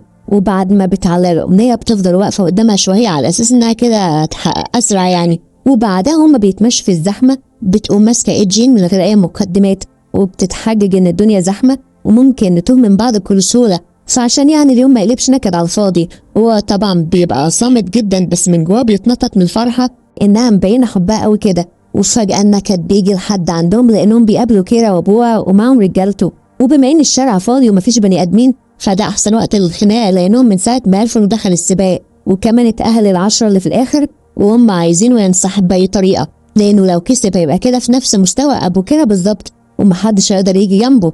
وساعتها ابو كيرا بياخد باله منه وانه رايح وجاي معاه كل شويه، وبيعرفوا انه لو ناوي يحب حد غير بنته فللاسف يعني هيبدا يتعامل معاه زي الاغراب. فجين ما بيفرقش معاه كل الكلام ده وبيتعمد انه يمسك ايد قدامه عشان يوصل له رد نهائي، ده غير انه بيكون خايف انها تشك في مشاعره ناحيتها. ووقتها ابو كيرا بيدي اشاره لرجالته عشان يقوموا معاه بالواجب، لكن بلاي سان بيوصل في الوقت المناسب وبيبقى جاب معاه فوق سياحي لان مش معقوله يعني يتخانقوا قدام الاغراب. وفي اخر اليوم بتبقى كيرا متضايقه جدا وعماله تخبط ايديها في اي حاجه وخلاص عشان تطلع الغضب اللي جواها من غير اللي هي حاسه بيها. وبتلاقي بنجي جاي يقف قدامها عشان يهديها فبتكمل عليه ضرب عادي جدا، فبيستناها تطلع كل اللي عندها وبياخدها عشان يطهر الجروح اللي في ايديها. وبعد ما بيخلص بيلاقيها بتقوله بلاش تحاول لانك كده كده عمرك ما هتقدر تاخد مكانه في قلبي، وبتمشي عادي جدا ولا كأنها لسه مدغدغه قلبه حالا. ووقتها بيروح لجين الورشة عشان يطلع اللي جواه عليه هو كمان، لكن جين بيبقى خلاص زهق من شغل العيال ده وبيوقفه عند حد وبيقوله انا بقى عند الشخص اللي عايز احميه، فبلاش تدخلني في مشاكل ملاش لازمه. واول ما مو بتصحى من النوم بيكون شكلها متبهدل وحالتها حاله، وبتخرج بمنتهى الاريحيه بشكلها ده عشان تسالهم الفطار ايه، لكن بتتصدم لما بتلاقي جين في وشها، فبتجري على الاوضه بسرعه عشان تنقذ ما يمكن انقاذه، وبتلبس الحته اللي على الحبل وبتحط 2 كيلو ميك اب وبتخرج عشان تفطر معاهم. فبيفضل يضحك على تصرفاتها من تحت لتحت لانه ما بيكونش عايز يحرجها. ولما بيروح الورشه بيجي له اوردر مجهول المصدر، واول ما بيفتحه بيكتشف انها قطعه الغيار اللي كان بيدور عليها عشان عربيته، وبيجمع على طول ان اكيد حركه الجدعنه دي من لين، بس ما بيرضاش يستلمه لانه ما بيكونش عايز تتحسب عليه جميله خلاص. ولما بيركب القطعه اللي عملها بنفسه بيطلع بالعربيه عشان يجربها بيلاقيها بتسخن جامد وبتطلع دخان، فبياخد بعضه وبيروح المطعم لابوه عشان ياخد منه الخلاصه. وفعلا ده اللي بيحصل لانه بيقول له حل تاني خالص عشان المشكله اللي عنده، بس في المقابل بيطلب منه يوصل اوردر بنفسه لانه مكسل يروح. واول ما بيوصل بيكتشف ان صاحب الاوردر يبقى لين، فبيشكره على قطعه الغيار وبيفهمه انه مرضيش يستلمها لانه خلاص مبقاش محتاجها في حاجه. وفي اخر اليوم بتبقى مو متضايقه جدا لان بقالها اكتر من يومين ما تعرفش عنه حاجه، وبتبعت له رساله عشان تطمن عليه، لكن هو اصلا ما بيبقاش فاضي لان عنده سباق عربيات، والمره دي بقى بيكسب وبيطلع الاول. ولما بيشوف الرساله بتاعتها بياخد العربيه وبيرجع على البيت جري عشان يقابلها قبل ما تروح المدرسه، فبتصدر له وش الخشب لان مش منطقه تجاهل اللي ظهر ده من قبل ما يرتبطوا حتى. وبيستناها تخلص اليوم وبياخدها وبيروح السوق عشان يجيبوا اكل ويطبخ لها بنفسه. وبالصدفه بتلاقي واحد لابس كاب واقف الناحيه التانيه، وبتساله مش ده اللي كان عندك في الورشه قبل كده ومشي اول ما وصلت؟ فبيستغرب بذاكرتها القويه وبيحاول يتوه في الكلام، ولو انت عارفه انا بيجي لي كام حد في اليوم عشان يصلح عربيته اكيد يعني مش فاكر. ولما بيرجعوا البيت بتطلع وصفه من على النت عشان تطبخها لهم بنفسها بما انهم كل يوم بياكلوها، بس بتفضل واقفه محتاسه لحد ما جين بيجي يخلص هو كل حاجه بنفسه، بس كتر خيره يعني بيحاول على اصحابه وبيقولوا من هي اللي طبخت عشان شكلها وكده. وبعدها بيتجمعوا كلهم على سطح البيت بتاع فانج عشان يعملوا مشاوي ويسهروا سوا. وفجأة في نص القعدة بيلاقي جين بيسحب نفسه لأن جات له مكالمة مهمة، فمو بتروح وراه وهي سكرانة وبتستنى يخلص عشان تبلغه إنها نجحت في الدورة التدريبية وإن ما فاضلش غير إنها تختار الجامعة اللي هي عايزاها. فبيبان على وشه إنه متضايق جدا لأنه شايف إن لو مصلحتها في إنها ترجع كندا لأمها وتدرس هناك فالأحسن إنها تعمل ده، فبتحس إنه مش متمسك بوجودها، ولأنها بتبقى شاربة فبتدي رد فعل غريب لأنها بتقرب منه فجأة. واول ما بتسمع صوت سان وهو بينادي عليهم لان الاكل خلاص استوى بتستوعب اللي عملته وبترجع تقعد معاهم بسرعه. ولما سان بيلاقيها مخضوضه بيفتكر ان جين ضايقها بالكلام وبيحاول يفتح في اي موضوع عشان يخليها تفك شويه، فجين بيتحجج وبيروح يقعد جنبها وبيمسك ايديها من غير ما حد فيهم ياخد باله عشان الموضوع مش ناقص احراج اكتر من كده. واخيرا مو بتفك وبترجع تفرد وشها تاني، ولما بيخلصوا السهره بيوصلها لحد البيت وبيعرفها انه مش هينفع يتكلم معاها غير لما تفوق من تأثير الكحول، وبيقولها خلينا نتكلم بكره احسن. واول ما بتصحى من النوم بتلاقي الشريط بيتعاد قدامها وبتبقى عايزه الارض تتشق وتبلع من كتر الاحراج. وبعدها بتروح الورشه عشان يتكلموا زي ما طلب منها، لكن بتلاقيه مش موجود اصلا، وبيبعت لها رساله انه هيتاخر شويه عقبال ما يرجع. فبتفضل قاعده اليوم كله مستنياه لحد ما اخيرا بيوصل بالسلامه. وقتها بيعرفها انها لو حاسه باي نوع من انواع الندم فممكن ينسوا كل اللي حصل امبارح ويكملوا زي ما هم عادي، لكن بتأكد له انها مش ندمانه ولا حاجه، بس حاسه انهم اتسرعوا شويه. ولاول مره بنلاقي جين بيبتسم زي خلق الله من كتر ما هو مبسوط، وبيديها السلسله اللي كان محتفظ بيها بقاله سنين عشان يلبسها لبنت اللي هيكمل معاها حياته. ولما بترجع البيت بتلاقيه بيبعت لها رساله وبيطلب منها تطلع البلكونه لانه محضر لها مفاجاه، وساعتها بتلاقيه مجهز بلالين كتير قوي في صندوق العربيه. واول ما بتخرج بيطيرها قدامها لان دي كانت اكتر امنيه نفسها تحققها من ايام ما كانوا اطفال، بس للاسف ما لحقوش لان كل واحد فيهم بقاش في حته. وبعدها هما الاتنين بيستغلوا ان البيت فاضي وان ابوها ومراته خرجوا عشان يطبخوا سوا من غير ما حد يركز معاهم ولا يشكوا ان في ما بينهم حاجه، لكن للاسف بيلاقوهم رجعوا بدري زياده عن اللزوم. واول ما بتسمع صوتهم وما بيفتحوا الباب بتاخده وبتجري على الاوضه عشان يستخبوا، فبيحاول يفهمها انهم حتى لو شافوهم قاعدين سوا مستحيل يشكوا ان في حاجه، وبيخرج قدامها عشان يثبت لها ان كلامه صح. وفعلا بتلاقيهم بيتعاملوا عادي جدا، ولو خلاص بقى طالما موجود فاقعد اتغدى معانا. الا اخته الصغيره هي اللي بتكون مركزه لهم زياده عن اللزوم وقاريه ان في حاجه غلط بتحصل. وفي نص ما هم قاعدين بياكلوا بتسال مو لو كانت بتحب جين، لانها شافتها قبل كده وهي بتعيط في اوضتها بسببه. فطبعا بتتحرج جدا وبتحاول تتوه في الموضوع عشان ما تدخلش في تفاصيل، وبتعرض عليهم يروحوا البحر عشان يقضوا يوم سوا. وفي اخر اليوم بتخرج مع نانا عشان يتمشوا ويشتروا شويه حاجات.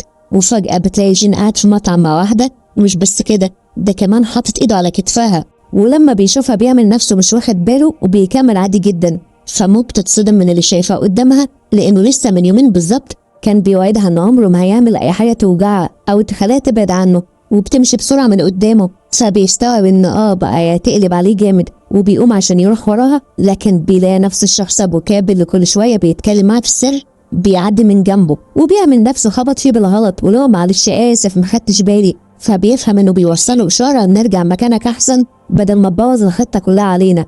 اما مو فبتفضل تلف في الشوارع وهي منهاره من العياط وعماله تفتكر كل ذكرياتهم سوا من ساعه ما جت من السفر. ولما جين بيخلص القعده بتاعته بيروح يقابل نفس الشخص تاني عشان يديله كل المعلومات اللي جمعها منهم. فبيلاقيه بيقول له واضح ان في تغيرات جديده في حياتك، فاحنا لسه على نفس الخط ولا انت ناوي تنسحب؟ فبيطمنه انه مش هيسيبه غير لما يحققوا الهدف بتاعهم. وبعدها بيروح يستنى مو في الشارع، ولقيناها طبعا ما بتبقاش طايقاه، فاول ما بتشوفه بتضربه بشنطتها وبتكمل عياط. فبيحاول يهديها ويوصل لها ان الامور مش زي ما هي متخيله، لانه مش هيقدر يشرح لها الوضع دلوقتي خالص. وفي نص ما هما واقفين بيتخانقوا بتلاقي مرات ابوها واقفه بتتفرج عليهم، واللي هو جو المشاعر ده دخل ما بينكم امتى؟ ولما بترجع البيت بتكمل عياط عادي، وبتخرج تتكلم مع مرات ابوها عشان تطلب منها ما تجيبش سيره لابوها عن اللي شافته، لانه مستحيل يتقبل العلاقه دي دلوقتي خالص. لكن هي اصلا بتكون قلقانه عليها وبتحاول تنصحها، لانه ما شخصيا لو وصل لها خبر هتقلب الدنيا، وان بالرغم من انها عايزه تشوف جين مبسوط في حياته وعايش مع البنت اللي بيحبها، الا ان العلاقه دي هيجي من وراها مشاكل كتير. وساعتها مو بتقول لها انها سافرت مخصوص عشانه، وقررت تفضل وتكمل دراستها هنا برضو عشانه. يعني في كل الاحوال مشاعرها ناحيته مش هتتغير. فمرات ابوها بتاخد قرار انها تحترم اختيارها، وانها تعمل نفسها ما شافتش اي حاجه من اللي حصل.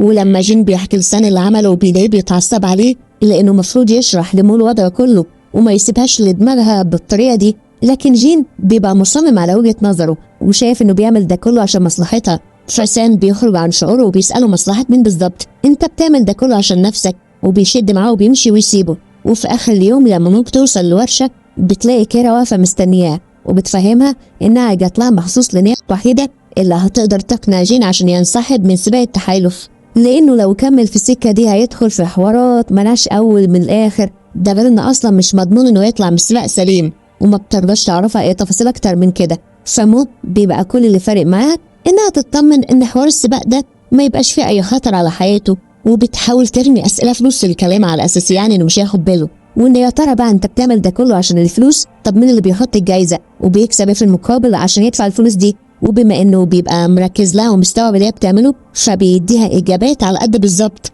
وبيحاول يطمنها ان ده اخر سباق هيدخله، وانها بس تستنى عليه مده اسبوعين وبعد كده هيبعدوا عن كل المشاكل دي. وبعدها بيروح لسان عشان يصالحه بسبب الطريقه اللي اتعامل معاه بيها اخر مره، لانه لما فكر مع نفسه واستوعب انه فعلا غلطان. فسان بيحكي له ان ابوه كان طول الوقت بيتعامل بالطريقه دي مع امه، وما كانش بيرضى يحكي لها اي حاجه بتحصل في حياته، لانه شاف نفسه الراجل واكيد كل تصرفاته صح، وده كان اكبر سبب بيعمل ما بينهم مشاكل، لان امه عاشت حياتها كلها قلقانه عليه، وعشان كده هو مش عايز يتعامل بنفس الطريقه مع امه لانها ما تستحقش ده. فبيوعده انه في اقرب وقت هيشرح لها كل حاجه بنفسه. وتاني يوم لما مو بتروح للورشه بتلاقي كده مستنياها تاني عشان تسالها وصلت ليه معاه، فبتطمنها ان ده اخر سباق هيدخله في حياته. فبتتعصب جدا من الهدوء اللي هي بتتكلم بيه، لان اصلا المشكله كلها في السباق ده بالذات. وفجاه بيسمعوا صوت جين وهو متعصب جدا لان في حد دخل الورشه ودغدغ العربيه بتاعته اللي المفروض هيدخلوا بيها السباق، واكيد معروف ان الحد ده تبع ابو كيرا. فكيرا شخصيا بتحاول تصلح موقفها وانها ملهاش اي ذنب في اللي بيحصل ده، وانها بتعمل ده كله عشان خايفه عليه، لكن بتلاقيه بيتعامل معاه وحش جدا وبيطردها من المكان. فبتتضايق لدرجه انها بتقول انا لو شفتك بتطلع في الروح قدام مستحيل اساعدك، وبتاخد اللي اتبقى من كرامتها وبتمشي. ووقتها جين بيطلب من سان ان يوصل مو لحد البيت، ولما بيلاقيها واقفه مكانها ومش راضيه تتحرك بيروح يتكلم معاها بنفسه عشان يطمنها ان عادي كل ده هيتحل.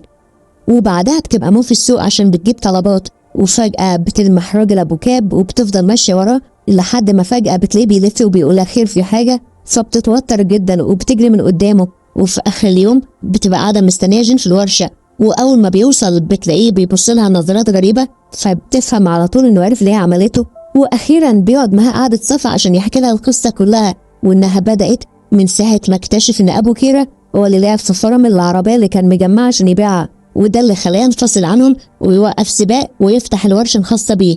لكن بعد كده الضابط له حاول إنه يتواصل معاه، وده بقى يبقى الراجل أبو كاب اللي كل شوية قابله في السر، لأن السباقات اللي بتحصل دي بيكون فيها عمليات تهريب ممنوعات من تحت لتحت، وإنهم بيختاروا الشخص اللي بيطلع الأول في سباق التحالف عشان يسلموه مهمة توزيع البضاعة، لأن بيكون عنده كل الصفات اللي هما محتاجينها، بيسوق بسرعة، رامي الدنيا ورا ظهره ومش فارق معاه أي حاجة غير الفلوس. وطبعا لأن كل حاجة بتحصل في المستخبي، فالشرطة لحد دلوقتي مش قادرين يوصلوا لطرف الخيط حتى، وده اللي خلاهم يلجأوا لجين، لأنه لو دخل في النص محدش هيشك فيه.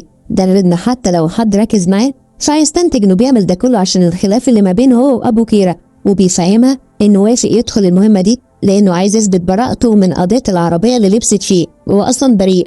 ووقتها بقى يحس إنه شخص كويس وإنه فعلا يستحق يكون معاها، فبتاخد قرار مع نفسها إنها تثق فيه وتساعده لحد الآخر. وبتفتكر إن زميلها في المدرسة كان قايل لها إن أبوه عنده مصنع تصليح عربيات، وبتاخده وبيروحوا له عشان تخليه يساعده في إنه يلم العربية اللي اتدغدغت منه، وبالصدفة بيطلعوا أصلا عارفين بعض. فالراجل كتر خيره وبيسيب له المكان كل يومين عشان يتشارك فيه براحته لحد ما يخلص العربية.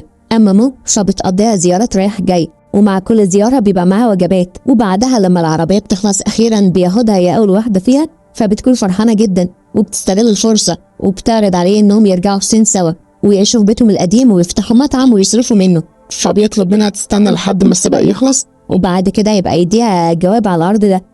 وتاني يوم بيروح لسان المحل بتاعه، فبيلاقي 2 بياخدوه في العربية معاهم بالعافية، فبيطلع وراهم بسرعة وبيركن قدامهم وبيعمل معاهم الواجب وبياخد صاحبه وبيمشوا. ولما بيرجعوا المحل بيسألوا مين دول وعايزين ايه، فزي الطبيعي بيطلع حوار من حوارات ابوه لانه مدمن على القمار، وكل شويه حد يجي يتخانق عشان ليه فلوس عنده. وقتها بنلاقي جين بيرجع فلاش باك وبيفتكر لما شافه في المدرسه اول مره، وانه برده كان نفس الموقف بالظبط، لان كان في 2 مليون فلوس عند ابوه وماسكينه قدام المدرسه وعايزين يضربوه، فجين اتدخل وشدوا من ايديه وجريوا هما الاتنين، ومن ساعتها وقامت الصداقه الرهيبه دي. وبعدها سان بيلم كل الفلوس اللي معاه عشان يروح يدفعها لانهم محتجزين ابوه عندهم. وبالصدفه بيبقى جين رايح له المحل عشان يديله فلوس هو كمان، لكن بيلاقيه خلاص مشي، فبيتصل بالظابط له عشان يساعده، وفعلا بيقدروا يوصلوا في الوقت المناسب قبل ما يطحنوا سان وابوه. ويوم السباق الصبح بيلاقي لين جايب له بدله امان هديه عشان يلبسها وهو سايق، فبياخدها منه وبيشكره اللي هو بيفكر فيه طول الوقت وبيحاول يساعده. وساعتها بتبقى مو قلقانه جدا وبتتصل بيه عشان تعرفه انها تستناه يرجع لها، وانه لو خلف بعضه او اتاخر هتاخد منه موقف جامد. وبتفضل اليوم كله مستنيه في الورشه هي وسان على امل ان السباق يخلص ويرجع لهم وهو كسبان، لكن للاسف بتلاقي واحد اسمه كيم هو اللي داخل عليها لانه جاي من تبع الضابط له، وبيقولها يلا تعالي معايا عشان جين في مشكله كبيره ومحدش يقدر يساعده غيرك، لان في احتمال انهم يكونوا لعبوا في العربيه بتاعته. وبياخدها وبيروحوا على منطقه السباق وبينزلها في نص الطريق وبيشرح لها تمشي ازاي بالظبط لانهم مستحيل يعدوا حد غيرها، فبتاخدها جري لحد ما اخيرا بتلاقي سان جاي وراها بالعربيه بتاعته. ولما بيوصلوا بتبقى كيرا ورجالة ابوه واقفين في نص الطريق ومش راضيين يعدوهم، ووقتها مو بتحاول تترجاها بكل الطرق عشان تسيبها تتدخل لانها لو ما لحقتوش ممكن يجراله حاجه، فبتقولها لو بتحبيه قوي كده فعلى الاقل اركعي على ركبتك عشان المحاولات تبقى مليانه مشاعر. وفعلا مو ما بتترددش لمده لحظه وبتعملها كل اللي هي عايزاه، ولما اخيرا بتسيبها تعدي بيبقى خلاص الوقت فات لانهم بداوا السباق. وفجاه جين بيكتشف ان الفرامل مش شغاله وبيدخل في السور على طول، وطبعا مو بتبقى شايفه كل حاجه قدام عينيها والعربيه بتقع من جنب السور وبتفرقع، ومن الصدمه بتفقد الوعي. ولما بتفوق بتلاقي نفسها في الورشه وسام بيبلغها ان لسه ما فيش اي اخبار عنه، فبتنهار من العياط وبتبقى عايزه تروح تدور عليه بنفسها، لكن سام بيحاول يهديها على قد ما يقدر بدل ما يجرى لها حاجه. وبتفضل في رعب الانتظار ده لحد تاني يوم، ولما بتجيب اخرها بتخرج تدور في السوق على اي حد يعرف الظابط له عشان تجيب رقمه وتتصل بيه، واول ما بيرد عليها بيطمنها انه عايش، بس للاسف هو في العمليات لان الحادثه كانت صعبه جدا عليه، ده غير انه مش هينفع يعرفها مكانهم دلوقتي، بس هيبقى يتابع معاه اخباره اول باول فبتحس انها اطمنت اخيرا. ووقتها بتلاقي جوز امها بيتصل بيها لانه رجع من كندا مخصوص عشان يقابلها، وبيفهمها ان امها تعبانه جدا وانهم سافروا كندا مخصوص بالاساس عشان عمليتها، وبيطلب منها ترجع معاه لان امها ما بتعملش حاجه غير انها كل شويه تفتح صورة عشان تتفرج عليها. فبتعتذر له لانها كانت واخده عنه فكره غلط وشايفاه شخص مش كويس، وبتدخل في صراع ما بين انها تسافر لامها ولا تفضل هنا مع جين. بس المشكله بقى ان جين اصلا ما بيبقاش عايز يشوفها ولا حتى يرد على رسائلها لانه ما بيكونش حابب انها تشوف الوضع ده. فبتاخد قرارها وبتسافر لامها، وبتفضل قاعده فتره وبتقدم على جامعه هناك، وبتحاول انها تتابع مع جين اول باول، وبتحكي له التفاصيل في رسائل، لكن هو بيشوفها وما بيردش عليها اصلا لان الحادثه اثرت على العمود الفقري، وطبعا هيحتاج علاج طبيعي لمده كبيره عشان على الاقل يرجع يقف على رجليه. وفي وسط كل النكد ده بيجيله خبر حلو، وان الضابط لو بيبلغه انهم قبضوا على المسؤولين عن سباق الاتحاد، وده بسبب ان بنجي حس بالذنب ناحيته فقرر يسلم نفسه للشرطه ويعترف بكل حاجه. وده غير انهم قبضوا على ابو كيرا لان هو اللي لعب في فرامل العربيه بتاعته، فبيفرح جدا لان مجهوده ما راحش على الفاضي. ده غير انه قدر يثبت براءته، ولانه بيكون خايف انها تفضل موقفه حياتها عليه بيبعت لها رساله انه بيفكر يسافر بلد تانية عشان يشوف وعايز يعمل ايه بالظبط في حياته، وانه يغير رقمه كمان، ولما يستقر في مكان معين هيبقى يبعت لها، وبيطلب من سان يلغي الرقم بتاعه ويجيب له رقم جديد. وبعد سنه لما حالته اتحسنت شويه وقدر يقف على رجليه قرر يقفل الورشه بتاعته ويرجع الصين عشان يكمل دراسته هناك. وفي الوقت ده كانت مو راجعه زياره عشان تزور ابوها وتساله لو في اي اخبار عن جين، بس كلهم كانوا حافظين اجابه واحده وعمالين يرددوها، وانه من ساعه ما سافر وهو ما سالش في حد فينا، وان تقريبا كده بقى عنده حياته الخاصه ومش حابب ان احنا نتدخل فيها. فمو بتتضايق جدا وبتروح الورشه عشان تشوف المكان وتسترجع شويه من ذكرياتها القديمه، ولما بتتصل بسان بيديها نفس الرد بالظبط ولا اكنها رساله مسجله، وبينصحها ان بما انها بتدرس في كندا فالاحسن انها تشوف لها واحد اجنبي من اللي شعرهم اصفر وعينهم زرقاء. وبعد 3 سنين بنلاقيها وهي بتحتفل براس السنه مع امها في كندا، وبيبقى باين عليها التغيير ونبقى عندها سنه نضج شويه يعني. بس المشكله الوحيده انها لحد دلوقتي لسه ما تخطتش جين، ولما بيحصل اي فرصه وبتلاقي ولد بيقرب منها عشان يتعرف بتديله الوش وبتمشي وتسيبه. وحتى لما حاولت انها تنزل وتقابل ناس وتدي فرصه كانت في كل مره بتلاقي نفسها بتفكر في جين وبتسترجع ذكرياتهم سوا. ولما اخيرا بتوصل لسنه التخرج بتقابل هام بالصدفه وهي ماشيه في الجامعه، وده كان واحد من زميلها زمان، ولانها بتدرس في قسم علوم الفلك فبيعرض عليها تيجي تشتغل معاه في الاكاديميه الصينيه للعلوم لانهم محتاجين مساعد باحث. فبتتحمس جدا للفكره، بس المشكله كلها انها بتبقى لسه مش قادره تحدد هي فعلا عايزه تسيب كندا ولا لا.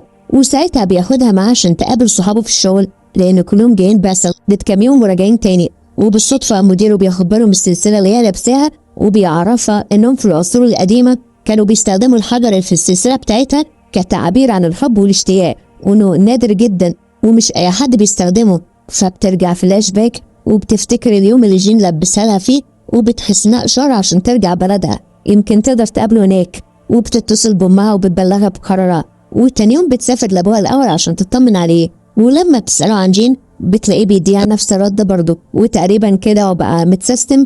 وبالرغم من انها بتبقى حاسه انه بيحور بس ما بتقدرش تدخل في تفاصيل عشان كرامتها وكده. وبعدها بتروح تقابل زميلها من ايام المدرسه اللي ابوها عنده مصنع عربيات وبيقول لها انه خلاص بقى مسيطر هو اللي بيدير المصنع. وفجاه بيقع بالكلام انه قابل جين من فتره لان المصنع كان بيمر بفتره صعبه وكنا محتاجين قطع غيار بسعر قليل، فلقيته بيتصل بيا وجاب لي كل الحاجات اللي انا محتاجها، وتاري بيعمل كده عشان يرد الواجب لما ساعدته في انه يصلح العربيه ساعه السبق. فمو بتتضايق جدا لان اولا ابوها كدب عليها، وثانيا بقى والاهم ان جين راح ينفذ وعده واحد ما عرفوش اصلا ونسي كل الوعود اللي كان مديها لها، وبتطلب منه يديها رقمه عشان لو حبت تسال عليه. وقبل ما تبعت له بتقلب الموضوع في دماغها وبتحس ان طالما ابوها كدب كل الوقت ده يبقى اكيد جين هو اللي مش حابب انها تتواصل معاه. ووقتها بتاخد قرار مع نفسها انها تركز في حياتها وفي الخطوه الجديده اللي بتاخدها. ولما بتوصل الصين بتقابل هان وبيروحوا يقعدوا في كافيه سوا عشان يفهمها تفاصيل الشغل، وبعدها القعده بتقلب منهم فضفضه وبتحكي له ان حلم حياتها تفتح كافيه وتسميه مون ويبقى على جنب الشارع ومليان شجر يجيب ميز عشان لما الخريف يجي تبقى ريحته منتشره في كل حته، وانها للاسف مش تقدر تحققه دلوقتي لان في حاجات تانية اهم محتاجه تتعمل الاول. وبعد ما بتخلص بتروح تقابل السمسار لانها بتكون عايزه تشتري بيتها القديم اللي كانت عايشه فيه زمان مع اهلها، فبيعرفها ان اللي اشتراه رئيس كبير في بكين وللأسف يعني مش من السهل إنهم يقنعوا يبيع، لكن هي بتبقى متمسكة بالمكان جدا وبتعرض عليه إنه يجرب تاني، ولو فضل رافض فممكن يحدد لها مع ميعاد وهي تحاول بنفسها. وبالصدفة وهي بتتمشى بتلاقي كلب شبه بتاعها اللي كانت بتربيه في الورشة، وبترجع فلاش باك وبتفتكر أول أجازة نزلت فيها لقت سن بيبلغها إن للأسف يعني الكلب ضاع، ففضلت تعيط جنبه لأنها كانت متعلقة بيه جدا. وتاني يوم بتصحى من النوم وبتنزل تجري، فبتقابل نفس الكلب تاني، بس المرة دي بتلاقيه جاي عليها جري وبيلعب معاها، فبتستغرب لأنه قريب من شبه كلبها بالظبط. وبعدها بتلاقي هان بيتصل بيها وبيقول لها فاكر حوار الكافيه اللي انت بتحلمي انك تفتحيه؟ انا لقيت واحد حقق حلمك وفتح كافيه بنفس الاسم بالظبط. فبتبدا تشك ان اللي في دماغها ده ممكن يكون صح، وبتطلب منه يبعت لها العنوان بسرعه. واول ما بتوصل بتتاكد انه فعلا بتاع جين، لانه معمول بنفس التفاصيل اللي كانت بتتمناها بالظبط. ده غير كمان انها بتلاقي الكلب هناك وبتفهم انه ما ضاعش ولا حاجه، وان هو اللي كان واخده كل السنين دي. ولما بتسأل الموظفة اللي هناك بتعرف ان صاحب المكان بيسافر كتير جدا بسبب طبيعة شغله، لان الكافيه بالنسبة له شغل جانبي، فبتطلب منها رقمه عشان تتواصل معاه. لكن طبعا الموظفة ما بتوافقش لان تقريبا كل يوم بتيجي واحدة زيها عشان تطلب رقمه، فلو حابة يعني ممكن تضيفي اسمك للقائمة. فبتقرر تشغل دماغها وبتكتب اسمها ورقمها في صفحة لوحدها، وبتسيب معاهم القلم اللي كان جايبه لها هدية. ولما بترجع البيت بتفتح الصفحة بتاعة الكافيه عشان تشوف لو في اي خبر كده ولا كده، فبتتصدم ان في واحده كاتبه في التعليقات انه متجوز ومخلف، وبتحس اللي هو انا رجعت متاخر قوي كده ولا ايه. وبعد كام يوم بتروح الكافيه عشان تسال على القلم بتاعها على اساس يعني انها كانت ناسياه،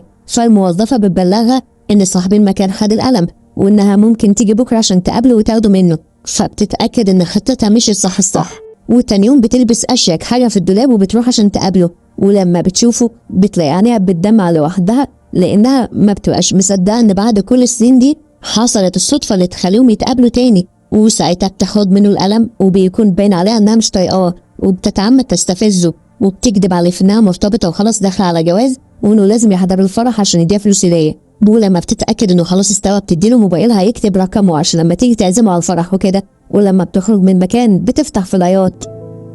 واول ما بتوصل للبيت بتاعها نفسها بترجع فلاش باك لما دخلت الجامعة وتخصصت في علم الفلك، وإن وقتها جين بعت لها رسالة عشان يسألها اشمعنى القسم ده بالذات، فشرحت له إنها اختارته لأنها عايزة تكمل دراسة الجامعة لأن ده كان حلمه هو. وبتستوعب إنه فتح الكافيه عشان يرد لها نفس الجميل ويحقق لها حلمها كمان. وبعدها بتبقى متضايقة جدا لأنها كل ما تبعت له رسالة عشان ترجع الدنيا ما بينهم زي زمان بتلاقيه بيرد على القد بالظبط، فبتحس إن هي الوحيدة اللي كانت متضايقة من عدم وجوده وبتفكر في طريقة عشان تستفزه بيها. وفجأة بتلاقي الإلهام جالها من السما لأن هان بيتصل بيها وبيفكرها إنه يأجل ميعاد السفر عشان عنده فرح حد من صحابه، فبتحس إن ده أمثل حل عشان تعصبه. وبتجيب صورة العريس والعروسة اللي موجودة في الدعوة وبتعملها شوية فوتوشوب بسيط كده وبتحط وشها مكان وش العروسة وبتبعتها له على أساس إن هي اللي هتتجوز.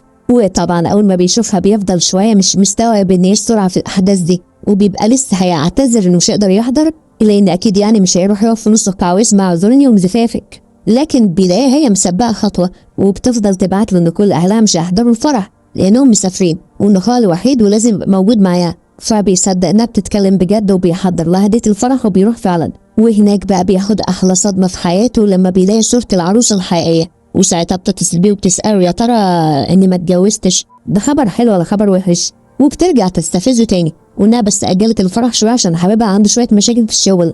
وفي آخر اليوم بتروح الكافيه بتاعه لأنه مسافر وبتاخد الكلب مع البيت عشان تستفزه وتخليه يروح لها لما يرجع من السفر، وبتبعت له العنوان بالظبط لكن هو ما بيرضاش يروح لها البيت وبيطلب منها انها تنزل تقابله بره. واول ما بتشوفه بتلاقي نفسها بتفكر انها لسه لحد دلوقتي ما تخطتش مشاعرها ناحيته بالرغم من كل السنين اللي عدت وهو مش موجود. بس ده ما يلغيش طبعا انها هتطلعه مسرح وهتفضل تضايقه حبه حلوين، وبتساله انت ما طلعتش البيت ليه ولا خايف ان حبيبي يبقى موجود، فما بيرضاش يرد عليها لان لحد دلوقتي مش قادر يحدد هي بتهزر ولا بتتكلم بجد. وبيبقى كل اللي فارق له انه يطمن عليها انها مع شخص كويس، فبتحكي له انهم لسه متخانقين الاسبوع اللي فات لانه مش عايز يجيب لها موبايل جديد لانه بيحب يصرف كل فلوسه على الالعاب بتاعته، فبيتضايق جدا وبيطلب توقف الهزار السخيف ده لانها مخليه مش عارف يتعامل براحته. ولما بيعدي يوم في التاني وبتلاقيه برضه مش معبرها بتخلص شغل وبتروح الكافيه عشان تسأل الموظفة اللي هناك هو فعلا متجوز ولا ده مجرد كلام بيتقال وخلاص، فبتأكد لها المعلومة وانه مش بس متجوز ده كمان عنده ابن، فبتاخد منها عنوان البيت بتاعه عشان تروح تجيب الحقيقة بنفسها واول ما بتوصل بتلاقي واحده جايه تسالها انت جايه عشان جين مش كده، وبتفتح لها الباب وبتدخلها، وبتبقى بتتعامل في البيت بعشم زياده عن اللزوم لدرجه انها بتقول لها ارتاح انت بقى لحد ما ادخل اخد شاور واجي تاني. فطبعا مو بتبصم انه اكيد متجوز اللي دي مراته، وبتسالها بمنتهى الصراحه ان ايه طبيعه العلاقه اللي ما بينها هي وجين. فالست بتستغرب وبتعرف انها اكبر من جين ب20 سنه، وانها تبقى الدكتوره اللي مسؤوله عن العلاج الطبيعي بتاعه، وبتاخدها عشان توريها الاوضه اللي بيتمرن فيها، وبتوريها صورتهم هما صغيرين اللي سايبها على المكتب، وبتحكي لها ان بعد الحادثه على طول لين هو اللي طلب منها ترجع من كندا عشان تبقى مسؤوله عن حاله جين وتتابع معاه اول باول، وانه لما بدا يتحسن شويه صمم يرجع الصين، وعشان كده هي نقلت معاه، وانه لحد دلوقتي لسه حالته مش مستقره قوي ومكمل على التمارين. فمو بتتضايق جدا لانها ما كانتش تعرف كل التفاصيل دي، وكانت فاكره انه عايش حياته وردي بعيد عنها، وبتقرر ترجع بانكوك عشان تجيب التقارير الطبيه بتاعته كلها من المستشفى وتفهم حالته كانت واصله لفين. وبتتصدم لان اللي عدى بيه ما كانش سهل نهائي، ولما بترجع بتلاقيه بيتصل بيها وبيعرض عليها انهم يتقابلوا لانه محتاج يتكلم معاها. فبتتعمد انها تضغط عليه، وبتختار انهم يخرجوا سوا في الجبل عشان تشوف هل هيعترف لها بالحقيقه وانه مش هيقدر، ولا يحاول يمسك نفسه عشان يبان قدامها طبيعي. وطبعا بيختار الحل التاني، فبتقرر انها تضغط عليه اكتر، ولما بيتقابلوا بتقوله طب يلا نطلع سوا. وبعد خطوتين بيلاقي نفسه مش قادر يكمل، فبتسبقه هي على فوق، وبتفضل مستنيه على امل انه يشاركها حالته. ولما بتلاقيه مش راضي يتكلم بتواجهه هي بالحقيقه، وانها عرفت كل حاجه عن مرضه، وبتساله انه هيفضل لحد امتى بيهرب منها بالطريقه دي. فبيتضايق جدا لانه ما بيكونش حابب انها تشوفه ضعيفه. وبعدها لما بيجي يوم عيد الخريف بتتحجج وبتبعت له رساله انهم هيقضوا اليوم سوا بدل ما تقضي لوحدها، لكن هو اصلا بيكون في المستشفى لان جاله دور برد، فزود معاه تعب جسمه اكتر، بس ما بيرضاش يوصل لها حاجه وبيكتفي ان وراه شغل ومش فاضي. فبتحاول تسلي نفسها وخلاص، ولما بتخلص شغل بتروح تقعد في الكافيه شويه. وقتها الموظفه تقع معاها بالكلام وان جين مشي بدري لانه كان تعبان جدا، وقبل ما بتكمل كلامها بتلاقي جين قدامها لانه لما عرف انها جت الكافيه راح لها على طول. فماما ما بترضاش تساله انه ليه كدب عليها، وبتكتفي بانها تطمن عليه انه بقى احسن ولا لا. ولما بيلاقي عينيها مدمعه وباين عليها انها متضايقه بيدخل يعمل لها قهوه زي اللي كان بيعملها لها زمان. فتقريبا ما بتصدق انه تعامل معاها حلو، وبتطلب منه ياخدها مع البيت عشان تتفرج عليه.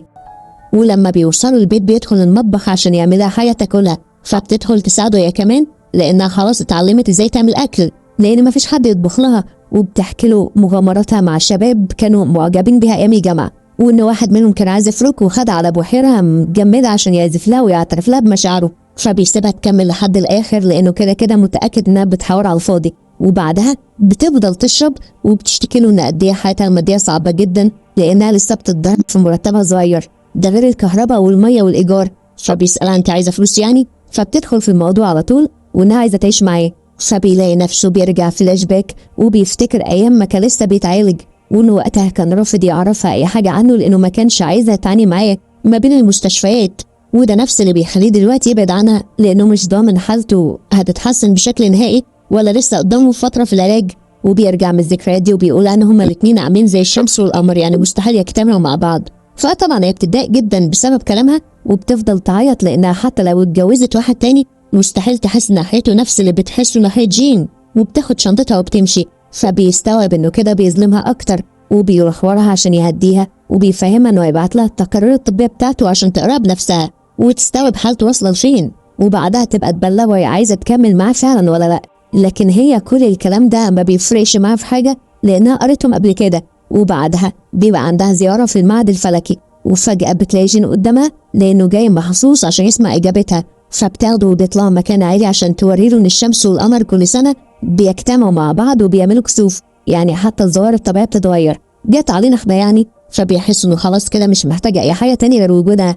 وبعدها بتاخده عشان يروحوا يتعشوا مع بقيه زمايلها في الشغل لانهم بيكونوا مستنيينها، وبتعرفهم عليه على اساس انه حبيبها يعني. ولما بيوصلوا البيت عنده بتاخد بالها من الالعاب المجسمات اللي حاططها على الترابيزه لان هي كانت جايبه له هديه قبل اخر سباق عشان يقضوا وقت مع بعض ويجمعوا سوا. فبيفهمها انه عملها مرتين، مره لما جه البيت هنا والمره اللي قبلها لما كان في المستشفى بعد الحادثه على طول، وانه كان بيضيع وقته في اي حاجه عشان ما كانش قادر يتحمل احساس انها مش موجوده معاه. فبتتاثر جدا لانها لما جابتها له كانت حاطه احلام وطموح ان معاهم وقت كبير يقضوه سوا، وما كانتش متوقعه ان كل حاجه هتتشالف في لحظه. ولما بتصحى تاني يوم بتلاقيه مجهز لها الفطار عشان يخلصوا بسرعة ويلحقوا يروحوا شقتها عشان يناموا الحاجة وتنقل معاه. فبتعرفوا إنها دفع إيجار شهرين مقدم، فالأحسن تنقل بعد ما يخلصوا. فبيحولها فلوس الإيجار في نفس اللحظة، ولا خلاص اعتبريني أجرته منك ويلا بقى عشان هنجيب الحاجة. وفي آخر اليوم بياخدها وبيروح الكافيه وبيديها دفتر الحسابات كله عشان تعتبر إن المكان ده بتاعها، لأنه في الأساس عمله عشان كان مستني اللحظة اللي يدولها فيه لأنه حلمها هي. وبعدها بيسيبها ترجع مع السواق البيت لأنه بيكون عنده شغل ضروري. وتاني يوم بتروح له الجامعة عشان تطمن عليه لأنه بقى دكتور قد الدنيا في مجال هندسة العربيات. فبتلاقي واحدة من الطلبة جايبه له قهوة مخصوص لوحده، فبتفضل واقفة قدام الباب عشان تتابع الوضع. وأول ما بياخد باله منها بتمشي وتسيبه، فبيروح وراها لأنه ما بيكونش فاهم هي قافشة ليه بالظبط. ولما بيلقط إنها غيرانة بيحط إيده على كتفها قدام الطلبة عشان يبين إنه خلاص خرج من دايرة السنجلة. وفي آخر اليوم بيروحوا يتعشوا مع سان وفانج لأن هما كمان نقلوا الصين عشان يبقوا كلهم حوالين بعض. فبتفرح جدا لما بتشوفهم وبتحس إنها رجعت 6 سنين ورا لأيام ما كانوا بيتجمعوا مع بعض في الورشة. ولما بيرجعوا البيت بيلاقوا لين قاعد مستنيهم، وبنعرف وقتها إن هو وجين فتحوا أكاديمية تعليم لسباق العربيات في بانكوك، وعشان كده كل شوية يسافر. بس المرة دي بقى بيبقى لين جاي مخصوص لأنه عايز يقنع بطلنا إنه يرجع ينزل سباق تاني، لأنه من ساعة الحادثة والموضوع قلب معاه بعقدة وما بقاش بيسوق أصلا، وعشان كده جاب لنفسه عربية بسواق. فبيطلب منه يديله مهلة يفكر. وبعدها مو بتبقى مستعجلة جدا لأنها بتكون متأخرة على الشغل بتاعها. فجين بيكتشف إنها نسيت الملفات بتاعتها بعد ما نزلت، وبياخدها وبينزل وراها بسرعة عشان يديها لها قبل ما تركب الأتوبيس، لكن ما بيلحقش لأنه بيلاقي الأتوبيس خلاص اتحرك. وفجأة بياخد باله إنه بيطلع دخان، وبيحاول يتصل بيه أكتر من مرة عشان تنزل منه بسرعة، لكن بيلاقي موبايلها مقفول. فرد فعل تلقائي منه بيجري على العربية عشان يلحقها، وبيسوق بأسرع ما عنده لحد ما بيلاقي السواق وقف نص الطريق من نفسه لأنه حس بالدخان اللي طلع.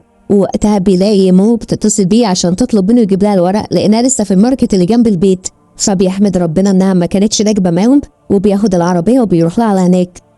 وأول ما بتشوفه جايب العربية لوحده ما بتبقاش مصدقة إنه أخيرا تخطى العقدة اللي جواه وقدر يكسر خوفه. ولما بيرجعوا البيت بيعمل لها الأكل اللي بتحبه لأنه بيكون خلاص خسر موقفه في موضوع السباق، وبيعرف إن يبقى عنده حلم جديد وإنه يكمل معاه بقية حياته. وعشان كده هيسافروا هما الاتنين كندا الشهر الجاي عشان يقابلوا معاه ويتقدم لها بشكل رسمي. فبتفرح جدا إنهم أخيرا تحدوا كل الظروف وقدروا يوصلوا لهنا.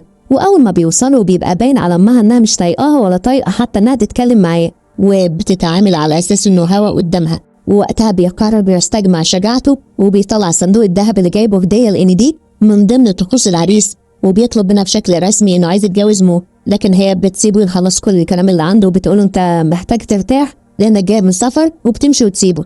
وفي آخر يوم بيلاقيها قاعدة في جنينة لوحدها عشان بتهتم بالزرع بتاعها، فبيستغل الفرصة وبيروح يقعد معاها وبيبين لها إنه فاكر كل حاجة علمتها له عن الزرع وإن إزاي يهتم بيه. فبتحس إنه غلبان وإنها جاية عليه من غير ما يعمل لها حاجة، وأخيرا بتديله الموافقة. ولما مو بتصحى وبتلاقيهم قاعدين مع بعض وإن الدنيا لذيذة ما بينهم ما بتبقاش مستوعبة هو عمل إيه بالظبط عشان يضحك عليها بسهولة قوي كده. وبيقضوا اليوم كله سوا عشان يحتفلوا بالسنة الصينية. وقبل ما يسافروا بيلاقي امها بتديله شنطة فيها هدية، فبيستنى يوصل المطار وبيفتحها وبيلاقي شال هي اللي عاملاه بنفسها. وساعتها بيتأثر جدا لأنه كان مستني الشال ده من هو صغير. ووقتها بيستجمع شجاعته وبيطلع الخاتم عشان يعرض عليها الجواز، فطبعا ما بتصدق وبتوافق على طول. ولما بيرجعوا بالسلامة بيتجمعوا مع أصحابهم وبيكون معاهم كمان كيرا وصاحبتها نانا عشان يودعوا آخر يوم في العزوبية، وبيفضلوا يسترجعوا كل ذكرياتهم سوا.